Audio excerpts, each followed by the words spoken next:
Bonsoir à tout le monde, bienvenue à cette rencontre hebdomadaire, bienvenue à cette rencontre avec Pasteur Marie-Noël. Encore une autre opportunité de parler de l'amour. Quelqu'un va se dire, pourquoi l'amour?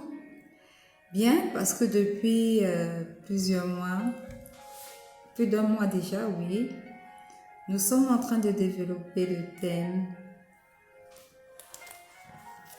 perdre, souffrir, sacrifier et mourir. Et ultérieurement, nous nous sommes arrêtés sur perdre, ce que c'était que la perte. Souffrir, c'est quoi la souffrance en tant que chrétien? Sacrifier, c'est quoi le sacrifice? Qu'est-ce que nous devons sacrifier?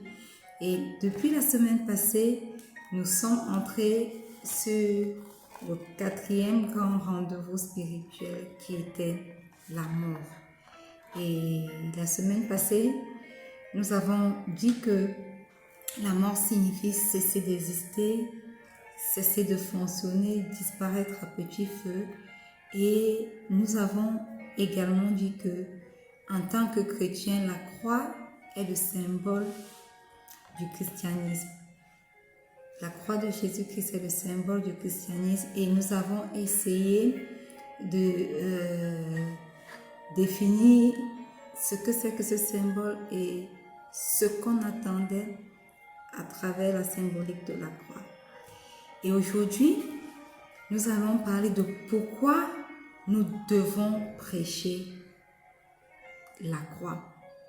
Voyez-vous, beaucoup de dénominations aujourd'hui ne s'attardent plus sur la prédication de la croix. Mais il est important de souligner que si nous sommes chrétiens, nous ne pouvons pas le faire sans prêcher la croix. Pourquoi est-ce que la prédication de la croix est donc aussi importante? Aujourd'hui, c'est ce point que nous allons développer. Bienvenue à tous ceux qui sont connectés. Éternel mon Dieu, mon roi, nous te rendons grâce pour cette opportunité que tu nous accordes encore de parler de la croix. Merci parce que nous savons que tu es présent à cette rencontre. Saint-Esprit, nous t'invitons afin que tu puisses prendre le total contrôle. Manifeste-toi durant cette rencontre. Parle à quelqu'un. Dispose les cœurs des uns et des autres. Et que les vies des personnes soient transformées ce soir au nom puissant de Jésus. Que des révélations puissent être accordées aux personnes qui sont connectées ce soir ou alors qui reçoivent cette exhortation en replay au nom puissant de Jésus. Amen. Alors, comme je l'ai dit, ce soir, nous sommes rentrés dans le 4e rendez-vous spirituel. Pour connaître les 3 premiers rendez-vous spirituels, rendez-vous sur la page Rencontre avec Pasteur Marie-Noël ou alors sur YouTube et vous allez voir vous allez retrouver toutes les exhortations précédentes. Alléluia. Et donc, pourquoi nous devons prêcher la croix? En tant que ministre de l'Évangile, pourquoi nous devons prêcher la croix? En tant que chrétien, pourquoi nous devons prêcher la croix? La croix de Jésus est le plus grand secret de la puissance du chrétien. Que ce soit dans le ministère, que ce soit dans sa vie personnelle. Alléluia.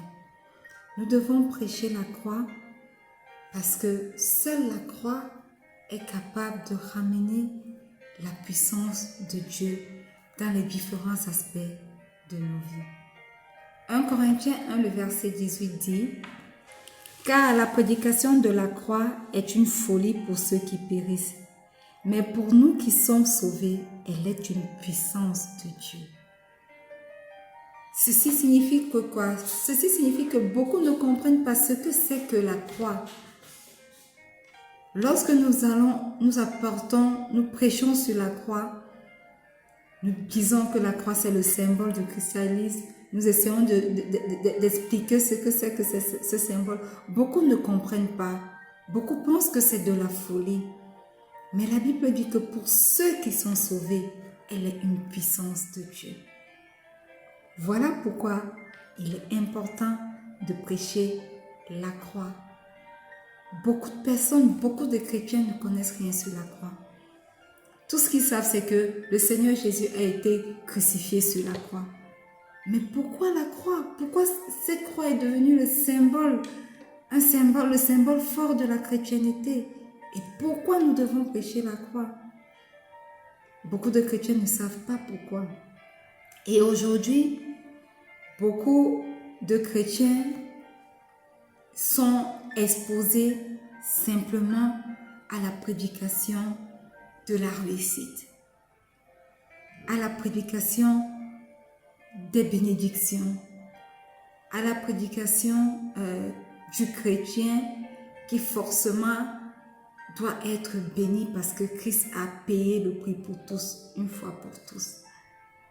Et ne sont pas exposés à la prédication de la croix qui est pourtant primordiale lorsque nous sommes chrétiens. Et aujourd'hui, le message de l'Église est devenu enseigner la façon, une façon pour les chrétiens, enseigner la meilleure des façons pour le chrétien d'avoir une meilleure vie sur la terre. Et pour ce, beaucoup de pasteurs se sont convertis en coach. Ils ne sont plus pasteurs, mais ils se sont transformés en coach, commençant à expliquer des doctrines qui entraînent à l'amélioration des conditions de vie sur la terre. Et ont mis de côté la chose essentielle qui est la prédication de la croix. Alors, pourquoi devons-nous prêcher la croix et non pas s'appesantir sur la prédication de la réussite? Voyez-vous, dans nos églises aujourd'hui, si nous observons un peu les choses, nous nous rendons compte que l'église s'est transformée en un lieu où les chrétiens vont simplement pour recevoir. Et voyez-vous, lorsqu'il y a des programmes spéciaux, des programmes de prophétie et consorts, les églises sont pour la plupart du temps bondées, remplies. Et les gens sont là, prompts à recevoir guérison, recevoir prophétie, recevoir passeport, recevoir visa, recevoir argent. Mais lorsque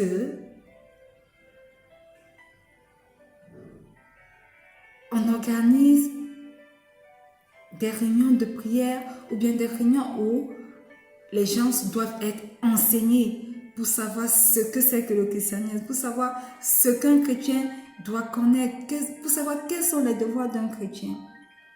Ces deux autres types de réunions ne sont jamais bondés.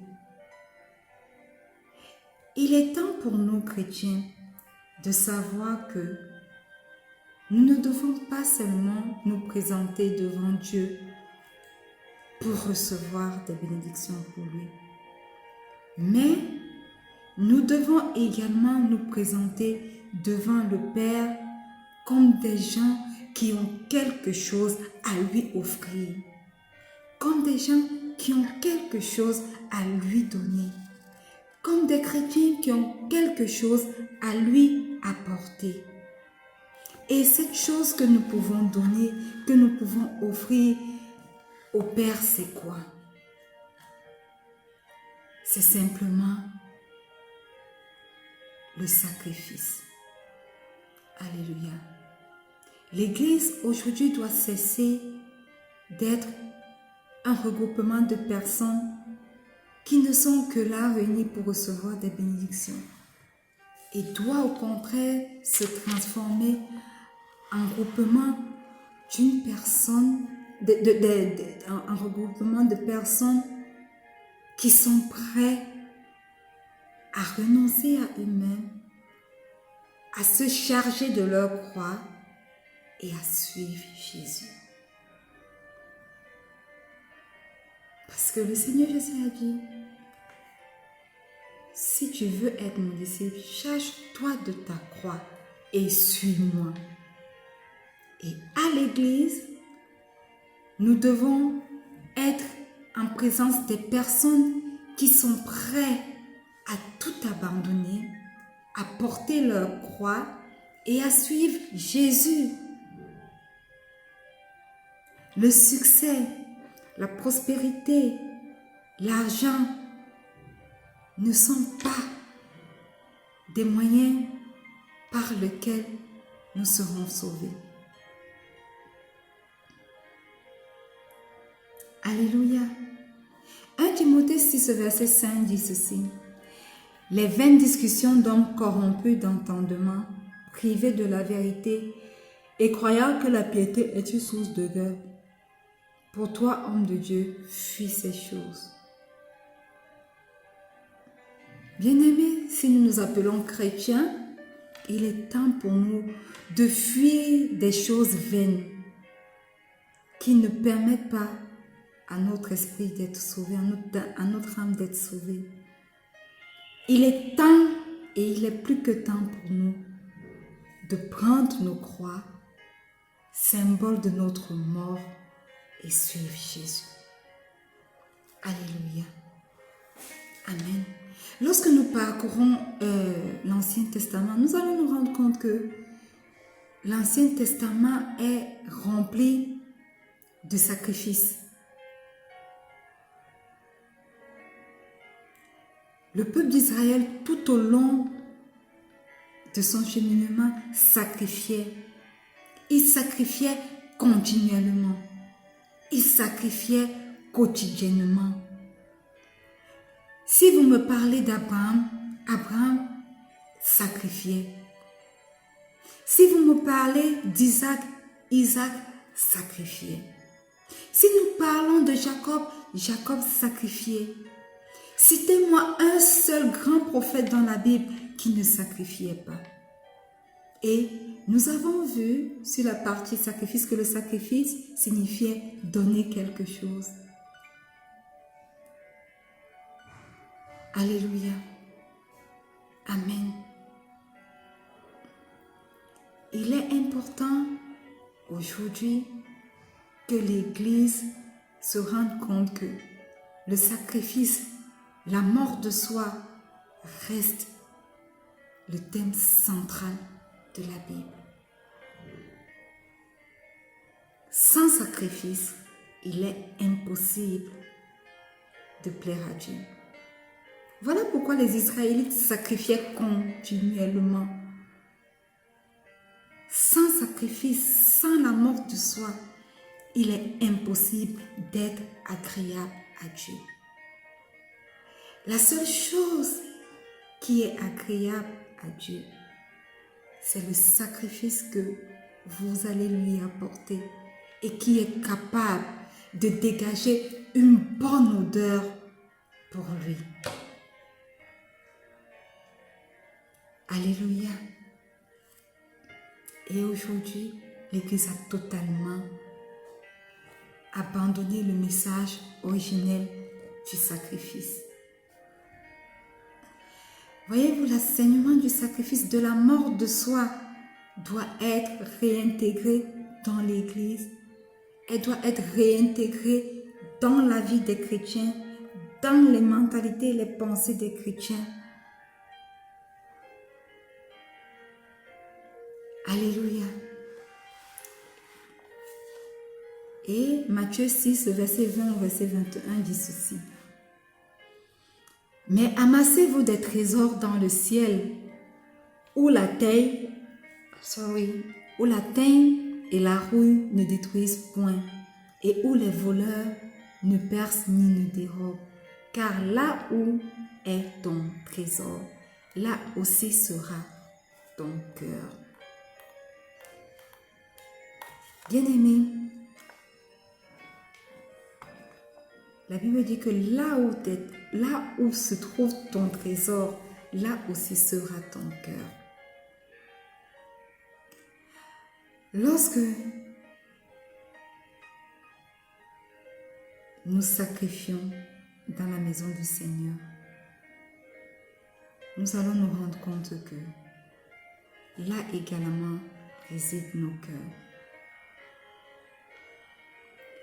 Si nous apportons des offrandes dans la maison du Seigneur, nous sacrifions notre argent dans la maison du Seigneur, nous allons nous rendre compte que également dans la maison du Seigneur est notre cœur. Il est important pour nous chrétiens d'apporter notre cœur à Dieu. Et lorsque notre cœur est avec lui, nous sommes prêts à faire des sacrifices. Nous sommes prêts alors à mourir pour ce à quoi nous croyons. Alléluia. Amen. Et si nos cœurs sont à Dieu, alors Philippiens 3, du verset 7 au verset 10 s'applique à nous.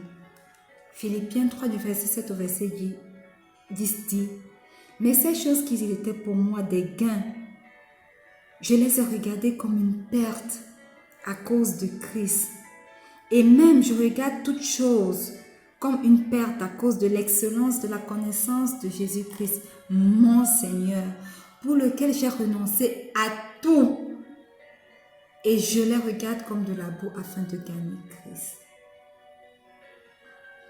Alléluia.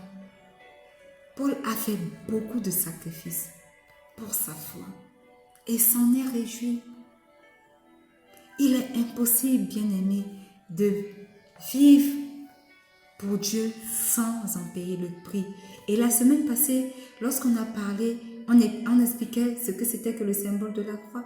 Nous avons dit que la croix est le symbole du prix que les chrétiens doivent payer. Il est donc impossible de vivre pour Dieu sans en payer le prix.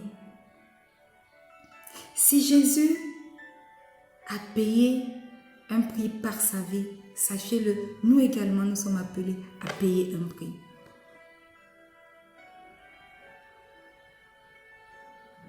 Et souvenez-vous, nous avons dit que la parole de Dieu dit que la graine doit automatiquement mourir afin qu'elle puisse porter du fruit. Si une graine ne meurt pas, elle ne portera pas du fruit. Et malheureusement, certaines personnes aujourd'hui veulent porter du fruit sans passer par la mort. Veulent porter du fruit sans porter leur croix et suivre Jésus. Des pasteurs veulent porter du fruit, veulent devenir prospères, veulent avoir du succès sans en payer le prix. Les chrétiens veulent avoir du succès, de la prospérité sans en payer le prix. C'est impossible, n'est-ce pas? C'est vraiment impossible. Pour que la chrétienté soit établie comme elle est aujourd'hui, il y a eu beaucoup de martyrs. Il y a eu beaucoup de gens qui ont payé à prix fort pour que l'évangile puisse arriver à nous aujourd'hui. Qui ont payé de leur vie. Qui ont été pendus, qui ont été crucifiés.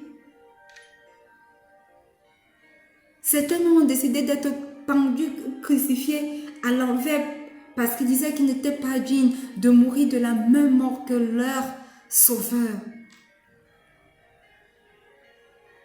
Alors, il est impossible de vivre pour Dieu sans payer le prix. Il est impossible de vivre pour Dieu sans passer par la mort. Alléluia. Amen. Il est impossible de vivre pour Dieu sans avoir porté votre croix chaque jour pour le suivre. Hébreux 13:15 dit, « Par lui, offrons sans cesse à Dieu un sacrifice de louange, c'est-à-dire le fruit de lèvres qui confessent son nom. » Romains 12:1 dit, « Je vous exhorte donc, frères, par les compassions de Dieu, à offrir vos corps comme un sacrifice vivant, saint, agréable à Dieu, ce qui sera de votre part un culte raisonnable. » À l'époque du temple, les sacrifices du Seigneur étaient quotidiens.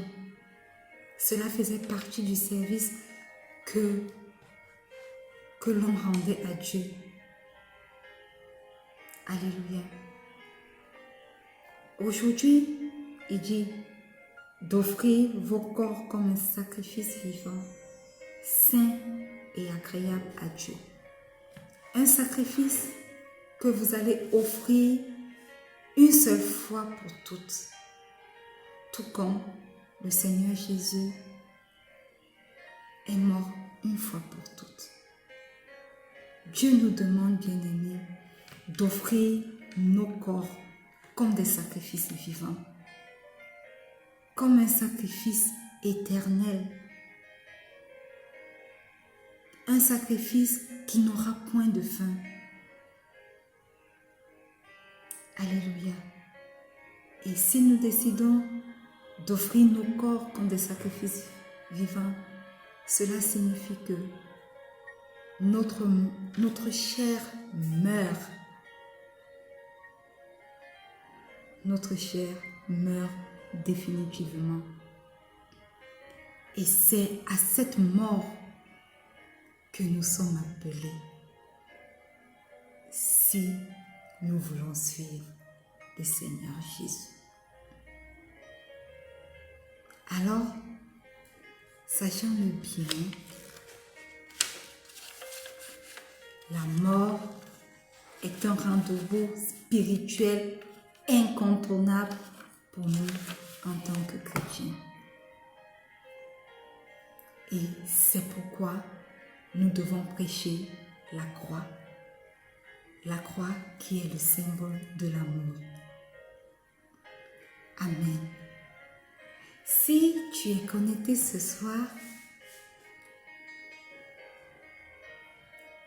tu ne connais pas le Seigneur Jésus comme ton Seigneur et ton Sauveur personnel,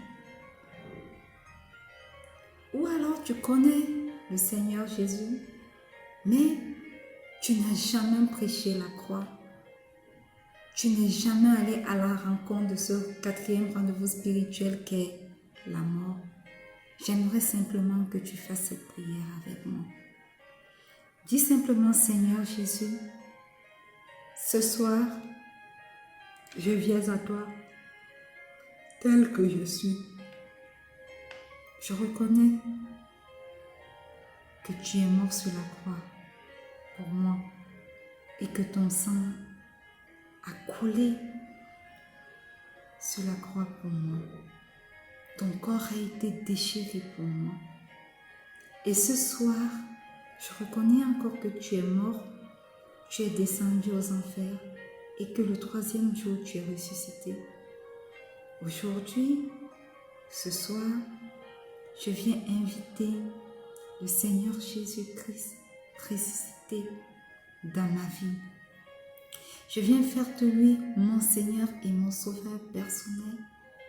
Seigneur Jésus, viens et prends le total contrôle de ma vie. Viens et forme-toi dans chaque partie, dans chaque aspect de ma vie au nom puissant de Jésus. Forme-toi sur mes cheveux, dans ma tête, sur mes yeux, ma bouche, ma poitrine. Forme-toi, Christ ressuscité, dans chaque partie de ma vie. Et écris mon nom dans le livre de vie, afin qu'un jour je sois au paradis avec toi. Esprit de Dieu, Esprit de Jésus, viens et remplis-moi de ta plénitude. Et parce que tu m'as rempli de ta plénitude,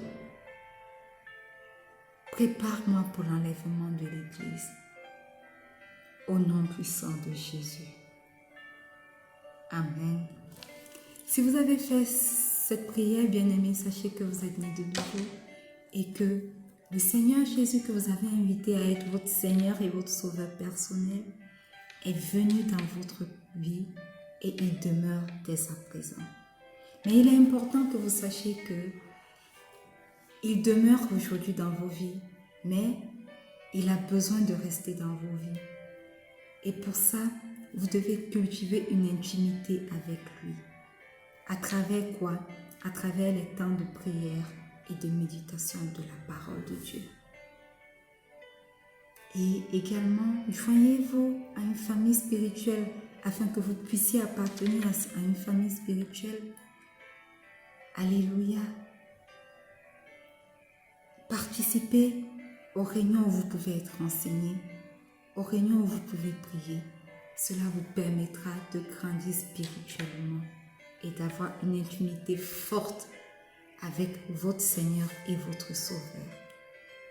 Alléluia. Nous sommes arrivés au thème de cette rencontre. Quelle que soit la plateforme où vous nous suivez, merci de vous être connectés. Merci d'avoir partagé pour ceux qui ont partagé. N'hésitez pas à partager même si c'est la fin, même si vous nous joignez à la fin, parce que vous pouvez retrouver cette exhortation sur les différentes plateformes ou alors la réécouter en replay chaque lundi et chaque jeudi lorsqu'il est 19h00 UTC+1. Vous pouvez nous retrouver sur Instagram, vous pouvez retrouver cette exhortation sur Twitter, sur Facebook, sur YouTube en tapant simplement Marie-Noël Soso. Ou alors en tapant simplement Rencontre avec Pasteur Marie-Noël. Vous allez forcément être redirigé vers tous nos enseignements. Alléluia. Là, vous pouvez replay ou alors attendez simplement le lundi ou le jeudi pour pouvoir réécouter à l'heure indiquée. Amen. Alors, nous n'allons pas nous séparer sans avoir prononcé une parole de bénédiction sur vos vies. Et la parole de bénédiction de ce jour est tirée du livre de Joël, le chapitre 3, le verset 18. Il est écrit: « En ce temps-là, le mot ruissellera des rotailles, le lait coulera des collines, et il y aura de l'eau dans tous les torrents de Juda. Une source sortira aussi de la maison de l'Éternel et arrosera la vallée de Sittim. » Alléluia.